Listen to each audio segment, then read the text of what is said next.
Welcome to podcasts recorded live at the Center for Spiritual Living in Portland, Oregon. We have many programs, classes, and workshops developed just for our online audience. To find out more, go to our website at cslportland.org and look under the Online tab. Our mission is to open hearts, ignite minds, and make a difference. If you'd like to support our center and its video podcasts, you can donate online at cslportland.org/donate. Allow us to become part of your extended spiritual community. Wherever you are on your spiritual journey, you are most welcome at the Center for Spiritual Living.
Good morning, and welcome to the Portland Center for Spiritual Living Facebook Live service. We are a Science of Mind community that teaches spiritual principles to transform your life and make the world a better place. All that we ask is that you stay open to the possibility of changing your entire life simply by changing your mind. And please know that wherever you are on your spiritual journey, you are welcome here. I am Reverend Marilyn Sprague, and I am the Director of Education and Virtual Outreach here at the Center. And it is truly an honor, a privilege, and great delight to welcome you to our service this morning.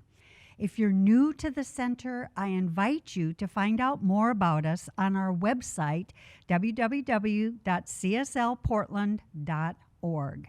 And if you look at the About Us menu tab, you'll click on that and it'll drop down and you'll find out a lot of information about who we are, what we stand for, and how we might serve you.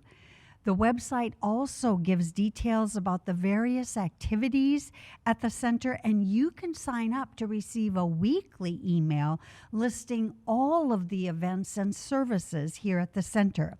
And I'd like to highlight several of our announcements. So first, every Sunday, we have Facebook Live service at 11 a.m. We start 10 minutes early with fabulous music, so be sure to join us.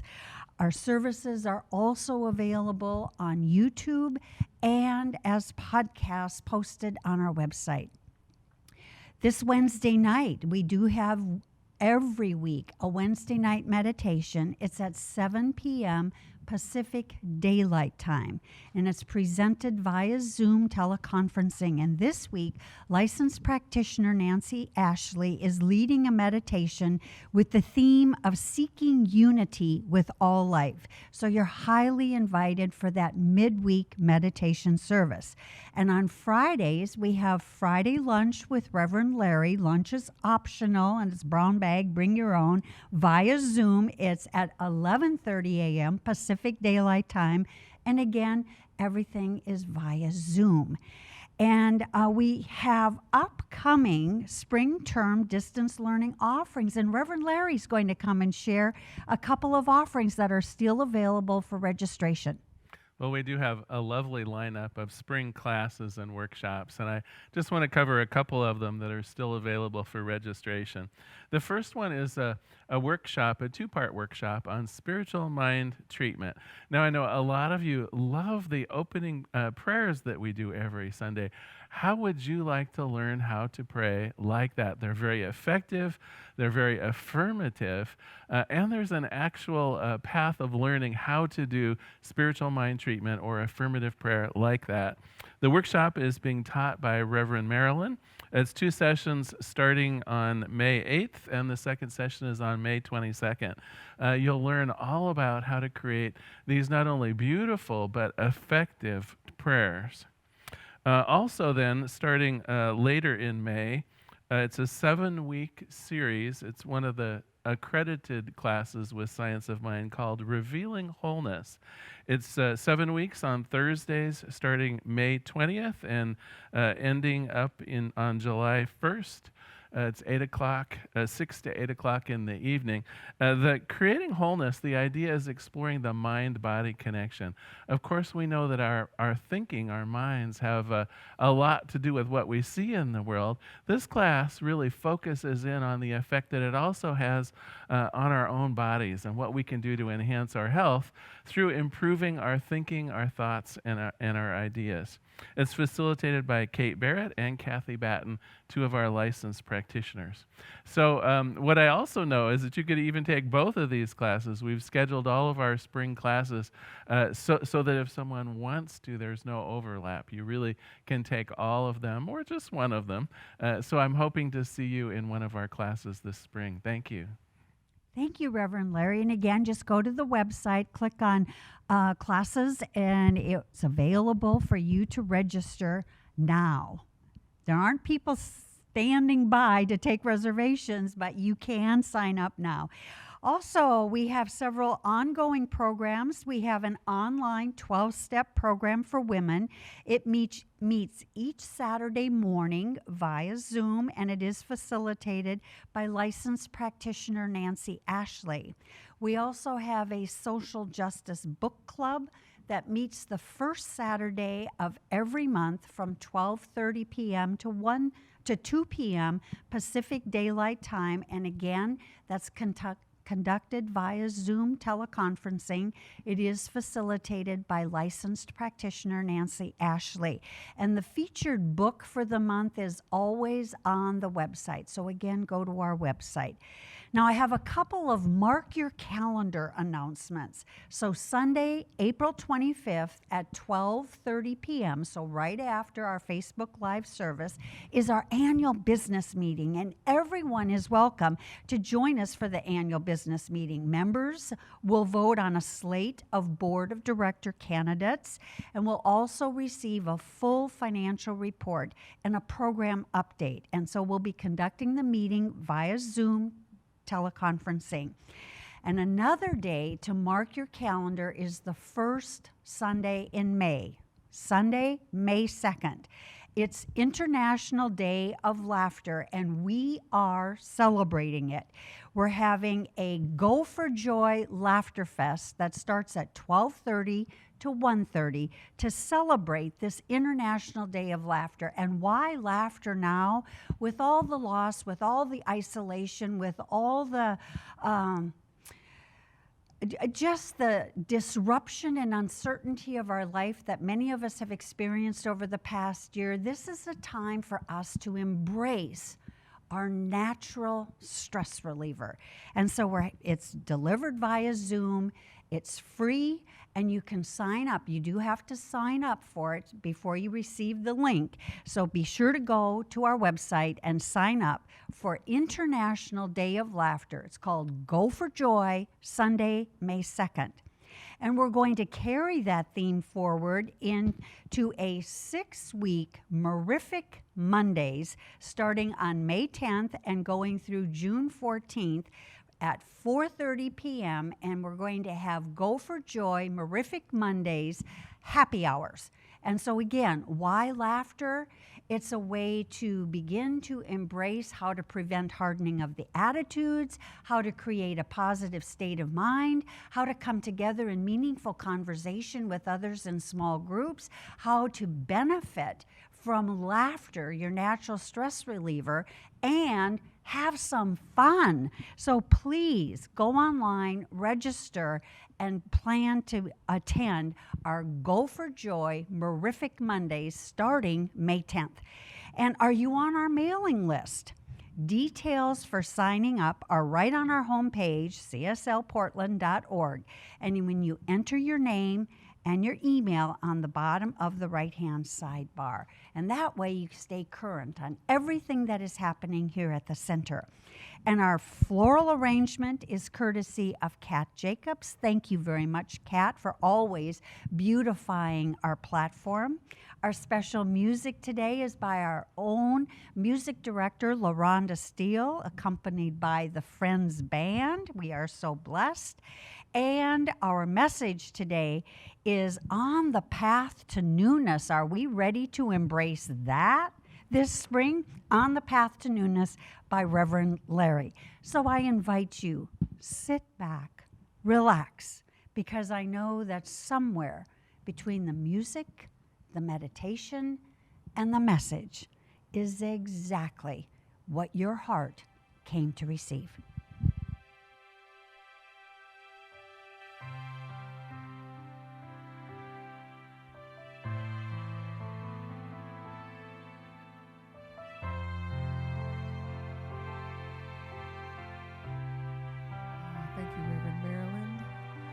Right now we enter into our time of meditation with one another.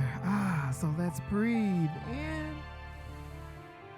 And breathe out and bring our awareness to right here, right now. We sing together.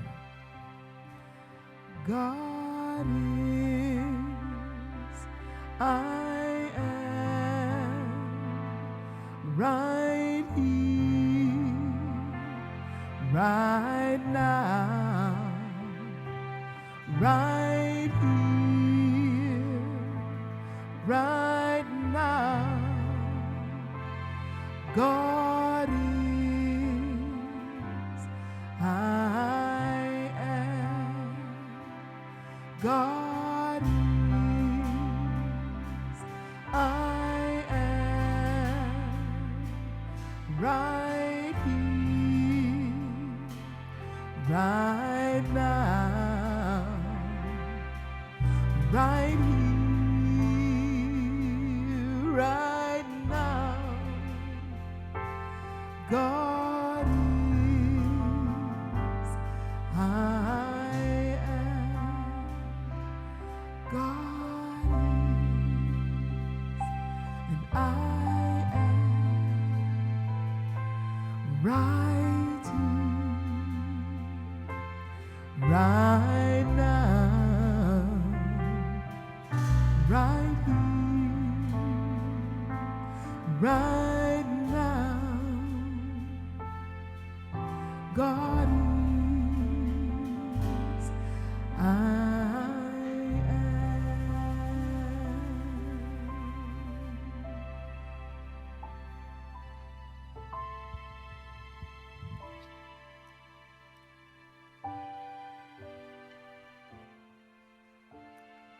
And bringing our full attention, our full awareness to this now moment.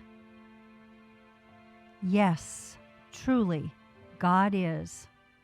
God is all there is, all that is seen, all that is unseen, the invisible and the visible.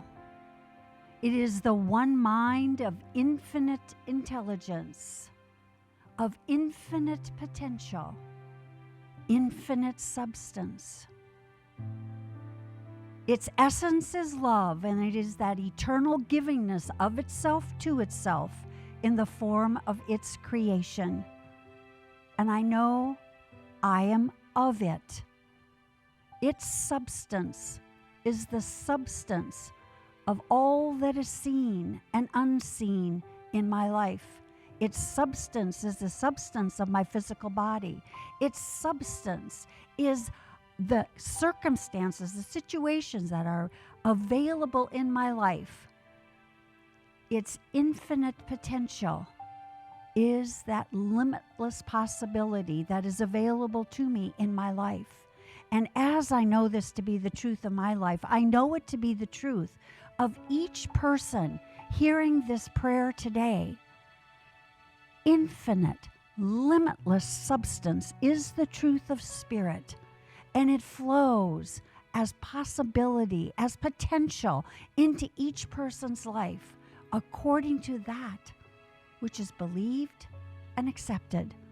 And so right here, right now, I claim and affirm that life is flowing in, through, and as each person, and that each person opens their mind and heart to an expanded sense of possibility.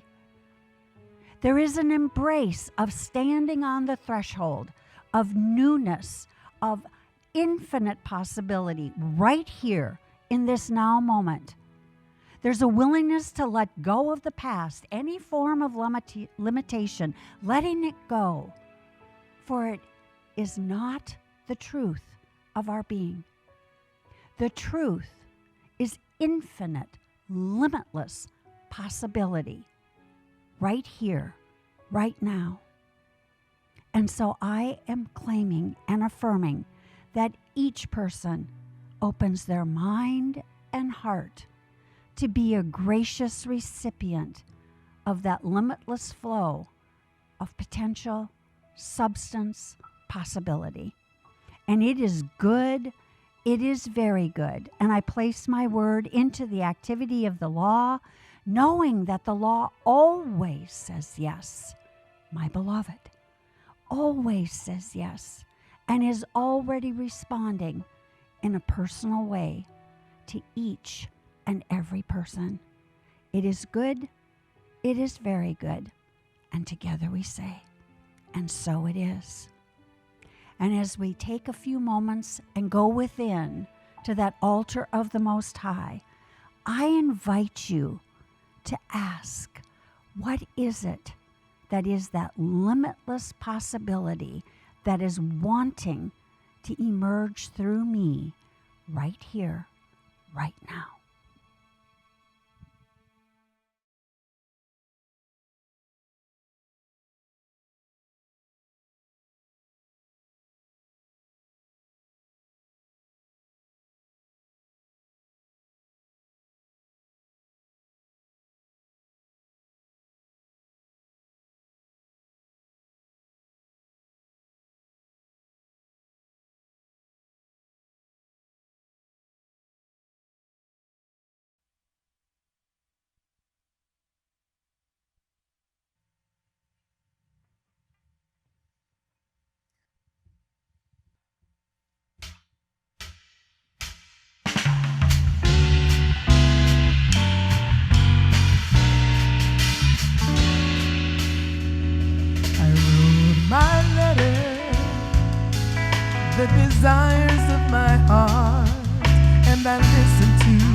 small voice, and there's been a shift from my head to my heart.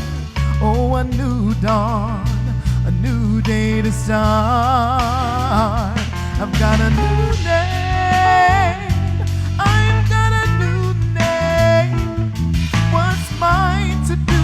I stand now and claim. I've got a new name, I've got a new name. Behold, old things that passed away, and only love remains.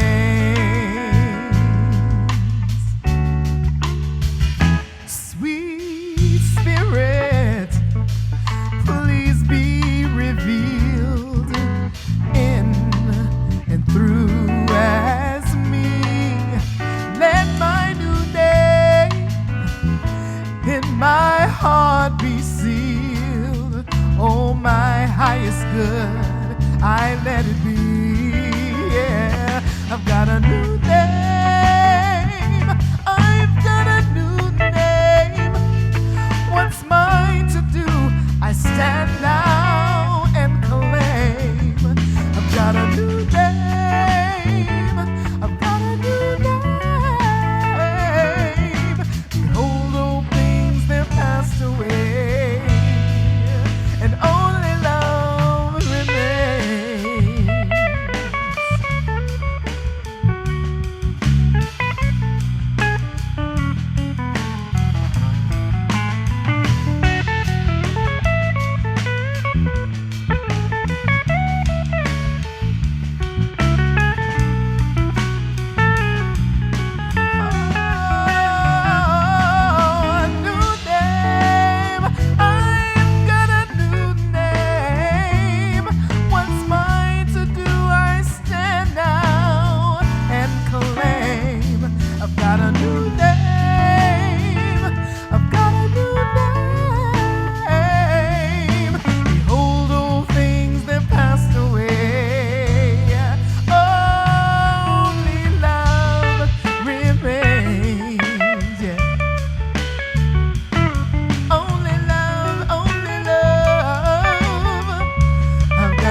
I surrender. I'm ready to begin again, begin again, begin again. Renew.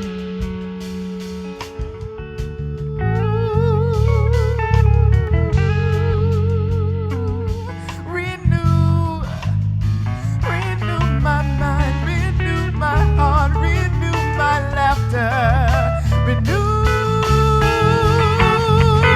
my joy. Yeah.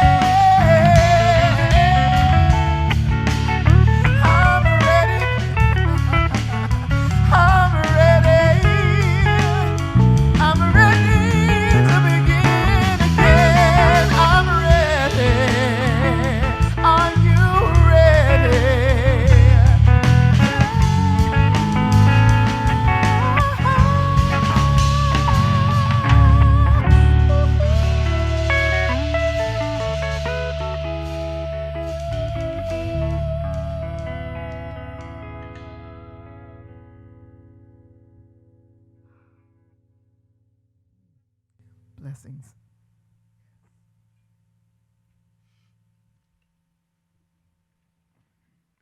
Well, I swear I could just listen to that all day.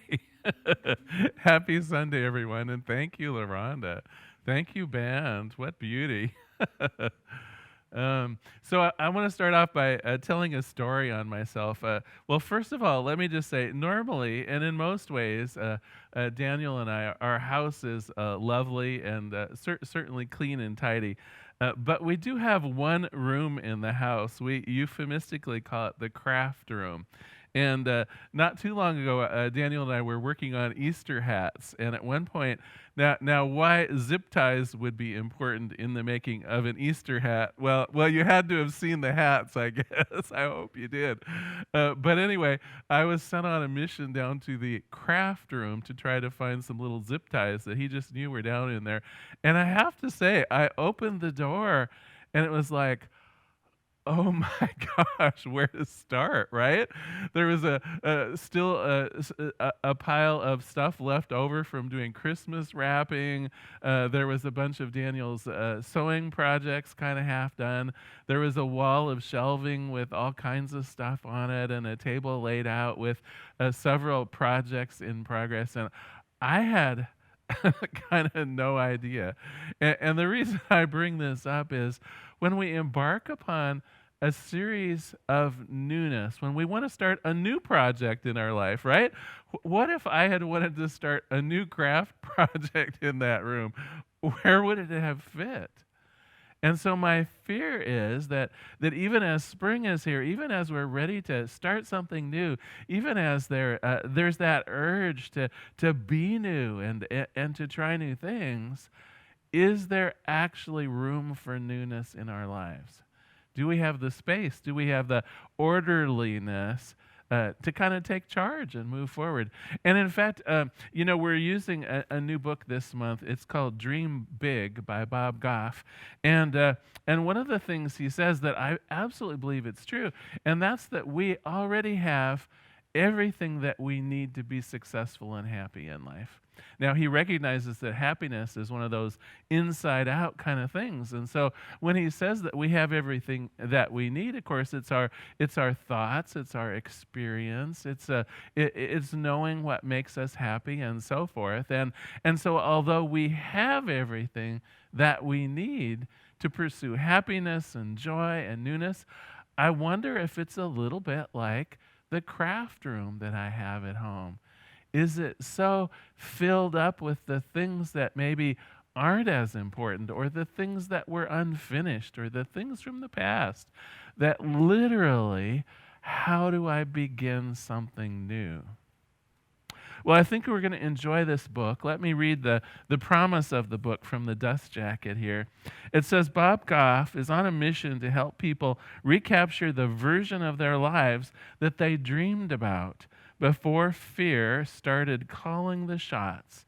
He wants them to dream big. In this revelatory yet utterly practical new book, Bob takes you on a life-proven journey to rediscover your dreams and turn them into reality. And so we're going to have fun. It's very much an action-oriented book. And today we're setting up that action. We're going to clear out some of the stuff perhaps that's cluttering our mind and our hearts and our spirits so that we can move forward. I know we're going to have some fun this month, and so I know you'll want to check out all of this particular series.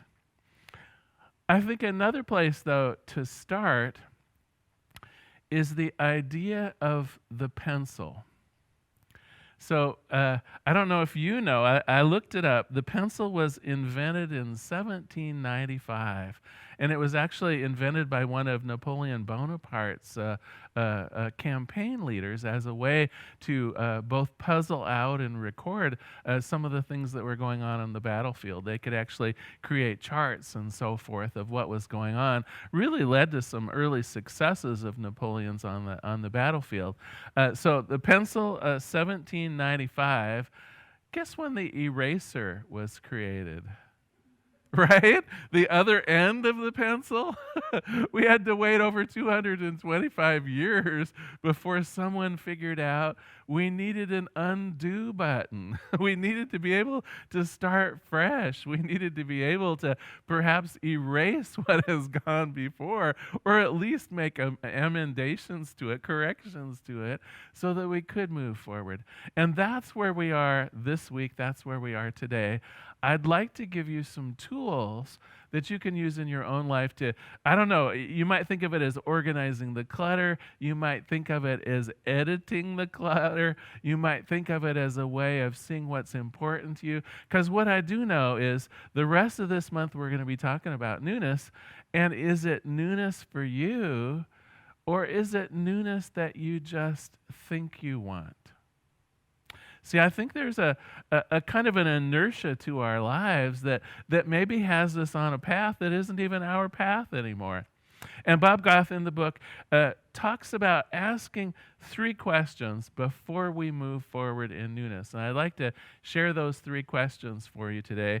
2 of them even have worksheets. If you go to our website on the front page and look at today's talk on the Path to Newness, you'll see links to a couple worksheets that you can download yourself and work through answering a couple of these 3 questions. Let's start with the first one. The first question is, who am I? When I walk into that craft room, I have a purpose. I know who I am. In that moment, I'm someone who's working on Easter bonnets, and so I'm going to be looking for the things I need to make an Easter bonnet. But if you're approaching some kind of newness, who are you? What baggage, what past are you bringing with you to start looking for that newness? And so when I ask the question, who am I, you might start by saying some of the things that come to mind first off. You might say, I'm a father, I'm a husband, I'm a wife, I'm a worker, I'm a friend, I'm a good citizen, I'm a good neighbor, I'm a careful driver. You might come up with a whole long list of things, but I want to caution you, is that you, or is that just what you've done? Because I think there's a subtle difference here. What you do is part of your history, what has gone before. You are a certain kind of father based on how you raised your children. You are a certain kind of spouse because of the interactions that you've had with your spouse. You are a certain kind of driver because of your experiences on the road. It's all based on what you've done. And then you're looking through the lens of what you've done and saying, well, that's who I am. I am that person. But you see the trouble with this? It presumes that trajectory is going to keep on going. I'm going to continue being that kind of husband. I'm going to continue to be that kind of driver, and so on. And maybe that doesn't fit anymore. When you think of these various roles that we have in life, did you create them? I don't think so, right? Weren't we trained at what it means to be a husband by observing our own parents? Don't we realize that what it means to be a good father or a good mother or a good driver or a good worker have all been defined mostly by other people? So when we embark upon this idea of newness this spring, when we want to just charge ahead with something that's new and bright and beautiful, are we doing it on our behalf, or are we doing it for someone else? Are we doing it for society? Are we doing it for Madison Avenue's advertising campaign of what you should look like and how you should be in the world? And so by asking the more fundamental question of who am I, it begins getting underneath the what you've done to who you are. What are your values? What do you stand for? So another way of answering the questions would be, what do I stand for? What do I believe about myself? What's true about me? Not about just what I've done or what I've created or what I've achieved, but who am I? What's the essence of being Larry? Is it kindness? Is it joy? Is it the zest for life? Only you can answer those questions for you. And if you download the worksheet online that goes with today's a message, you'll see that I've created this. Of course, it's fabulous. A Who Am I exercise. And if you work your way through that, I think you'll get a better idea of what's beneath your creation. You've created a version of yourself. I'm calling it Larry 1.0 today, right? And I've created that based on all of my past history. And it's lovely, don't get me wrong. But if I want to approach Larry 2.0, is it just going to be tweaked a little bit? Or am I going to experience real newness? Well, first of all, I have to know what Larry 1.0 is. We all owe it to ourselves to be introspective enough to be able to answer that question. Who am I? What do I stand for? What's important to me? What values are key in my life? What can I let go of because maybe it isn't really me anymore? Have you met people that are a little bit lost with their lives? Oftentimes this will come up after some kind of a life event change.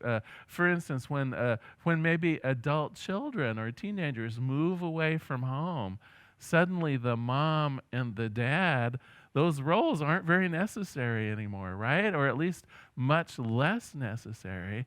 And people will find themselves, I think they call them empty nesters. Empty nesters have a whole situation before them as they redefine really who they are. They've spent probably 20 years of their life mostly identifying with a role as a parent. Now who am I? The same thing happens if there's the death of a spouse or a divorce. Who am I? I defined my whole life according to that relationship, or at least a big part of it. Who am I now? Is it who I want to be? Do I even know what's important to me anymore? Or did I define what's important to me by what was important to us or to the family? Or to the job that I used to have that I don't have anymore. Okay, now it makes sense when we have a life event, we're forced to reevaluate, right? If you don't have that job anymore, of course, you're forced to reevaluate how you are as a worker or as an employed person or an unemployed person. You're forced to. But if you want to experience newness this year in a fundamental new way, if you want to come out of the COVID-19 retreat in a way that is fundamentally new, you're going to have to take a look at who you are. The next question is, where am I? And this is an interesting one, too. Now, of course, I don't necessarily mean it literally, right? I do actually know that I'm in Portland, Oregon at the Center for Spiritual Living. But the where am I question has more to do with where you fit into the world around you. And so it has more fundamental questions like, what is my job like? And am I okay with that? What is my relationship like? And is it pleasing to me? What is my home like? Where am I in the midst of being a homeowner? Is that pleasant to me? Are there pluses and minuses, and what are they? Where am I in the process of being a parent or being a husband? Am I doing a good job of it? How do I evaluate myself? Where am I in this process of life? And in fact, you may even want to look at, where am I in this process of being a human being? Am I healthy? Am I satisfied with my level of activity and so on? So that's the where am I. After we do the who am I, what's important to me? What do I stand for? What are my values? Then we ask, where am I? In the midst of this life, I've got all these things going on. And I've developed a little bit of a worksheet for you to download as well, an exercise on where am I. I invite you as homework this week to download those 2 worksheets and work through them. And I think you'll discover that that will really help us next week when we start claiming the newness that we desire, because we'll be doing it from that lens of knowing what's important, of knowing who we are. It's as though we're going to spend a little bit of time this week cleaning out and organizing that craft room, right? We're going to put our thoughts in order, our beliefs in order. We're going to understand who we are, what works, and what isn't working. And that way, when we approach newness, we know it's going to be something that lasts. The other important thing that I got from the book this week that I want to talk about is a really interesting idea. And he presents it as something that he learned from his wife. She asked him one time, "Are you willing to trade what is familiar or easily available for what is actually worthwhile?" I'm going to say that one more time. This was advice to Bob Goff from his wife. She said, "Honey, are you willing to trade what is familiar or easily available for what is actually worthwhile?" Have you thought about that? Have you thought about your success as just something that kind of was the least common denominator? What I could reach for in terms of success that was easily obtainable or familiar to you? Have you thought about maybe your primary relation? Well, what is the least amount of effort I can put into it so there's harmony in my home? What's easily available to me in terms of happiness that kind of keeps the wolf at the door instead of inside? Now, I don't know whether we want to call that settling for what is good enough, or whether we want to call it almost backing away from risk. But what I do know is that when we're satisfied with what is easily available, we're probably missing out on the stuff that's really worthwhile. Do you know what's really worthwhile in your life? Or have you been working perhaps a little bit on automatic pilot? See, I think we're all on a trajectory, and there's nothing wrong with that, right? At some point in our life, we saw a goal that we wanted, and we oriented ourselves towards that goal, and then we started walking towards it, and no problem with that, right? It's good. We saw a goal, we moved toward it, but what if that goal was set on Larry version 1.0, and now I have a new goal? It feels awkward almost then to change trajectory. You know, one of the things I had to do in school as I was getting my degree in business was a whole lot of accounting classes. And I have to say, I remember almost nothing about them, and that's a good thing. But one of the things I learned that I did remember is the idea of sunk costs.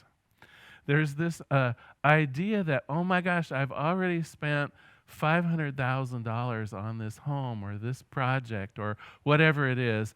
I only need to spend just maybe $5,000 more and I'll be able to flip that house.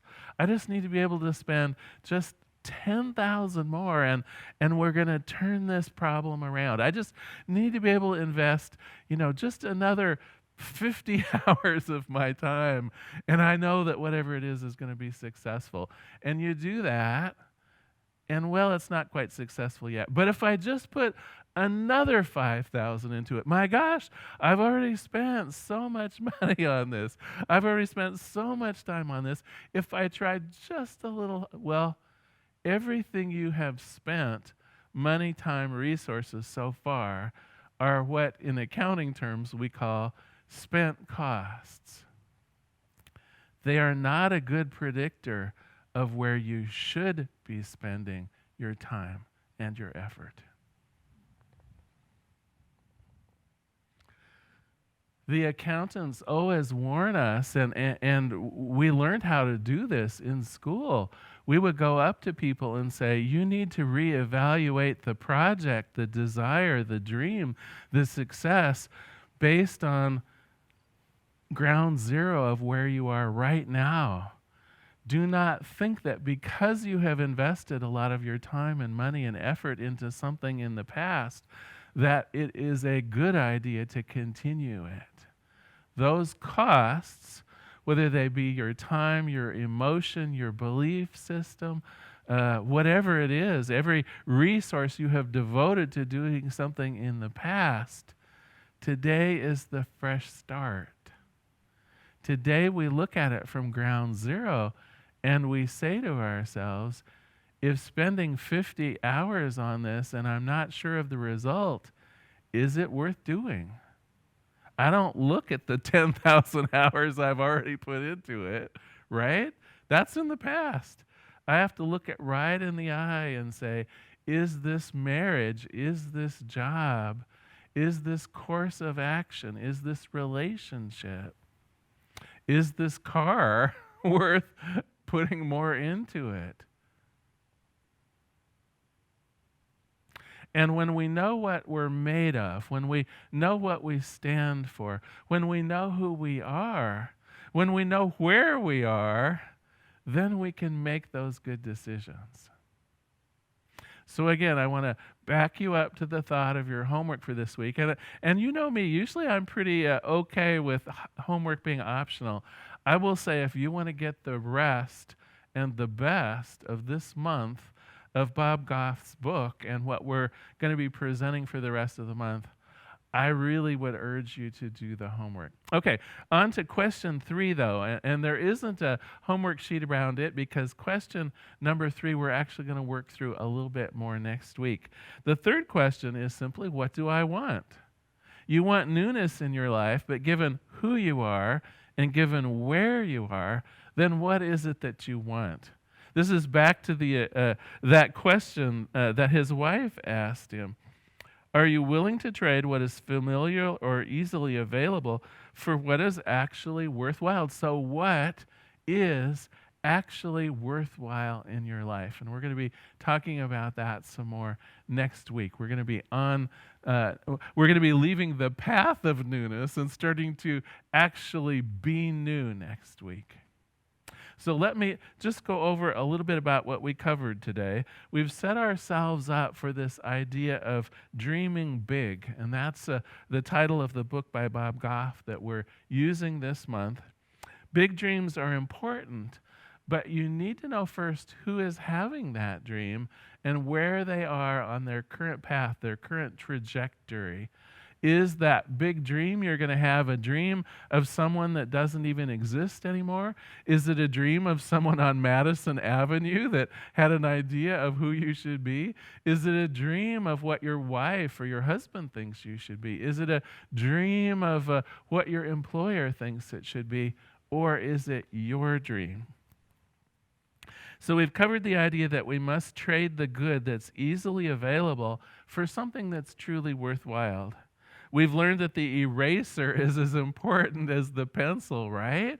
We need to be able to undo, perhaps, to make room, to organize our thoughts, our beliefs, everything that has gone before, so that when we open up our minds to newness, we're seeing it from the eyes of someone that we recognize, someone that we love, someone whose opinions we value, someone who knows truly what is important and worthwhile. And finally, we've asked 3 important questions that will help us dream big. Who am I? Where am I? And what do I want? Again, you can skip this step if you want. We certainly will be talking about some valuable steps for claiming newness in our lives in the coming weeks. But I would argue that if you download those 2 worksheets and really get familiar with who you are and where you are, you'll be cleaning out the things that might be holding you back, the things that might be sending you down the wrong path of newness, someone else's newness, rather than yours. Well, I want to close with a quote from the book, and of course, a prayer.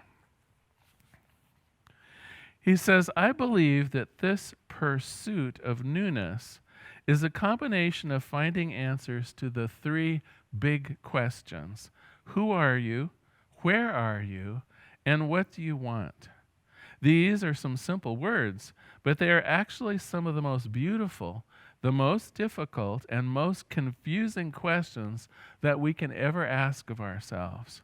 They can be a cocktail of identity, desire, purpose, rejection, life experience, struggle, fear, hope. Oh my gosh, it's the whole craft room, right?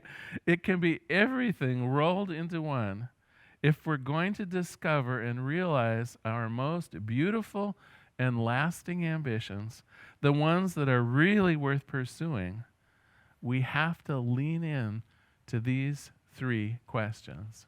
Let us pray. There is one power, one presence, one life. There is only this one thing. And like the infinite craft room, everything there is exactly what you need.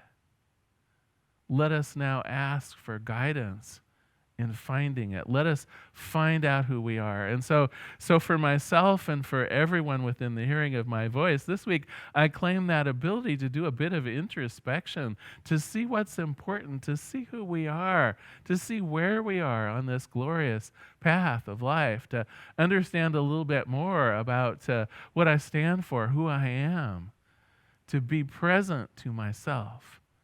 And as it is true for me, it is true for everyone, that capability to look within and to sort out what is important from simply what has gone before.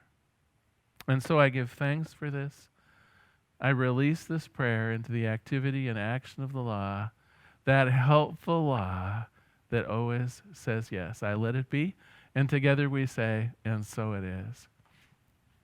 Well, thank you so much for being here today. Now is our time of conscious contribution. First of all, I want to thank everybody who, on an ongoing basis, does contribute to the Center for Spiritual Living. You know, we have many monthly donors and weekly donors that pledge their support to us to keep our wonderful world ministry here running along. Also, like to thank those people that from time to time mail in a check or perhaps are even going to PayPal right now on our website at cslportland.org/donate and making a one-time gift. It truly is with great gratitude that we receive your gifts every Sunday, and I really do appreciate it. Our mission of transforming the world, it's actually working. We're seen in over 120 different countries. Our podcasts are heard by thousands of people each week, and we really couldn't do it without your support. So thank you. And I think maybe it ought to be time for another beautiful song from LaRhonda Steele, our music director. Thank you, LaRhonda.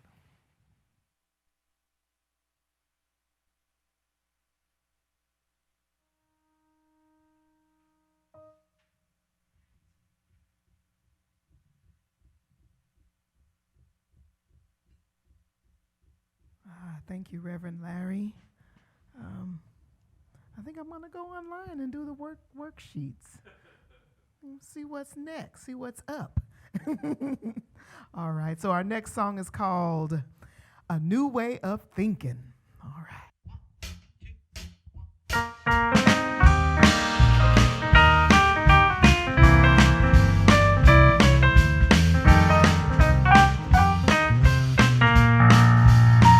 I'm not looking down. I'm not feeling down. Oh no, I'm not thinking down there anymore. My eyes are up. My life's looking up. Yes. And I'm feeling so much better than before. I am free to be who I was born to be. Alive in spirit for sure. I got a new way of thinking, yeah. I changed my way of thinking. A new way of thinking, that's for sure. See, I broke those chains. Oh, I broke all those chains. Mm-hmm. Those old mind games that had me bound. All that negative talk from the itty bitty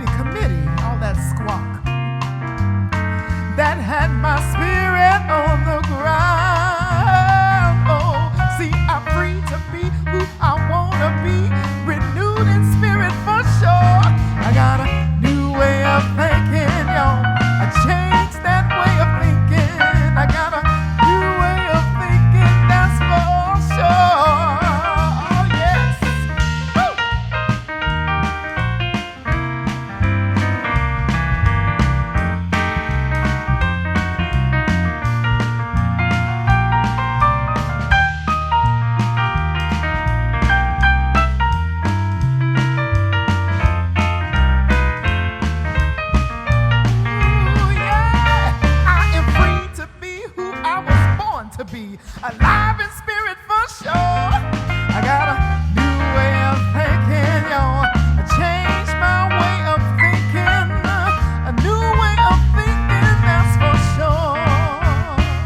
Oh, I am free. I'm free to be. And I am soaring like an eagle above the clouds. So high, I can hold my head high. Yes, I can. And I can dream of what is next for spirit in me. Yeah, I am free to be who I was born to be. Alive in spirit for sure. I've got a new way of thinking, y'all. I changed my way of thinking. I got a new way of thinking, that's for sure. Yeah, a renewed way of thinking. I can see things are better.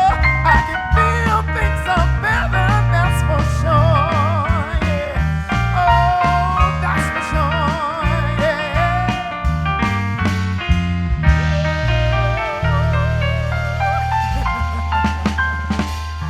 All right, thank you. Thank you, Friends Band, Ken Brewer, Don Schultz, and Jim Solberg. It was fun. Oh, the only thing that was lacking that could even be possibly have enhanced it would have been whistling. I'm just teasing. I'm just teasing. Happy Sunday, everyone. Just a quick reminder before we close today. We're here to support you in prayer, as well as the many other ways we give you spiritual tools to enhance your lives. So if something is going on in your life where you'd like a little assistance prayer-wise, at the bottom of all of our web pages is a little link that says Make a Prayer Request.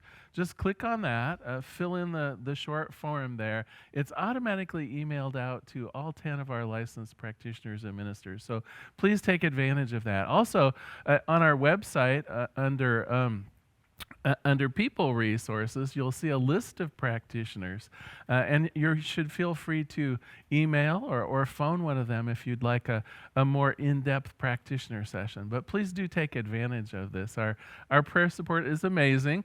Just a reminder, too, if you would like to learn that idea of affirmative prayer for yourself, we do have that 2-part workshop coming up as well. And soon you would be able to use our affirmative prayer for making changes in your own life. In the meantime, we have practitioners. So bless you all. I look forward to seeing you again next week. Bye for now.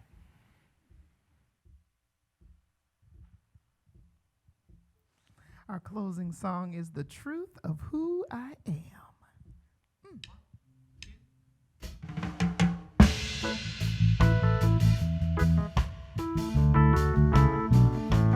I am love, I am loving, I am love. I am love, I am loving, I am loved. It's the truth of who I am. If I forget, Spirit reminds me again. I am love, I am loving, I am love. You are love, you are loving, you are loved. That's right. You are love, you are loving, you are loved. It's the truth of who you are. Shine your light near, yes, near and far. You are love, you are loving, you are love. We are the world. We are love, we are loving, we are love. We are love, we are loving, we are love. It's the truth of who we are. Shine our lights near, yes, near and far. We are love, we are loving, we are love. You are love, you are loving, you are love. And always inward. I am love, I am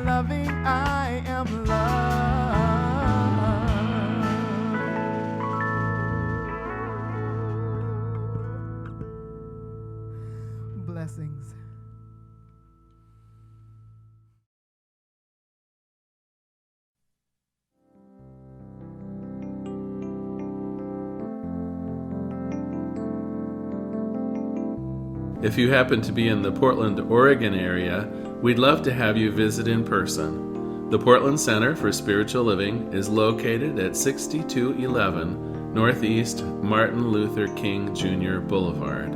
We have inspirational services at 9 a.m. and 11 a.m. every Sunday. We also have many programs, classes, and workshops developed just for our online audience. To find out more, go to our website at cslportland.org and look under the Online tab. We have a variety of content dedicated specifically for our online listeners. Our mission is to open hearts, ignite minds, and make a difference. If you'd like to support our center, you can donate online at cslportland.org/donate. Our website is also the place to learn more about what's going on at the center or to contact us. Allow us to become part of your extended spiritual community. Wherever you are on your spiritual journey, you are most welcome at the Center for Spiritual Living.